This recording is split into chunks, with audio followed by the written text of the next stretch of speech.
vais vous citer Jérôme Cahuzac, ministre socialiste. La parole est à Jean-René Cazeneuve. Merci, Monsieur le Président. Chers collègues, si vous permettez, je vais vous lire l'article 40 de la Constitution. Les propositions et amendements formulés par les membres du Parlement ne sont pas recevables lorsque leur adoption aurait pour conséquence soit une diminution des ressources publiques, soit la création ou l'aggravation d'une charge publique. Et votre proposition de loi, chers collègues, fait les deux.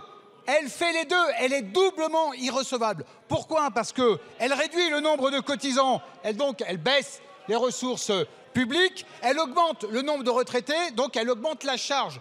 Et vous ne pouvez pas compenser une charge que vous créez sur les finances publiques.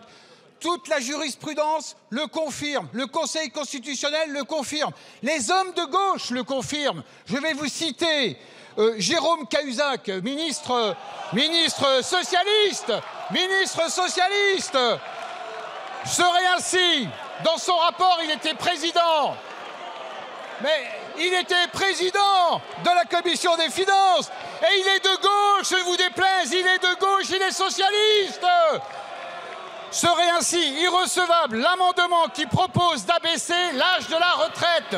C'est lui qui le dit. Alors par quel miracle, chers collègues, avons-nous le temps d'examiner dans cet hémicycle une loi qui, de toute évidence, ne respecte pas la Constitution?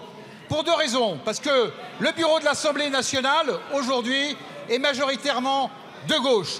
Et le bureau de l'Assemblée nationale n'a pas respecté la Constitution. La deuxième raison, c'est que le président de la Commission des finances, Éric Coquerel, est de gauche, insoumis, et il n'a pas respecté la Constitution. Il le sait sciemment. Alors, on sait que le nouveau Front populaire ne respecte pas nos institutions. Il ne respecte pas la police tue. Il ne respecte pas la justice. La République, c'est nous. Il ne respecte pas la Constitution. Et vous avez aujourd'hui une preuve supplémentaire que vous ne respectez pas nos lois. Et si par malheur, cette loi a été votée... Merci, monsieur le député. Merci.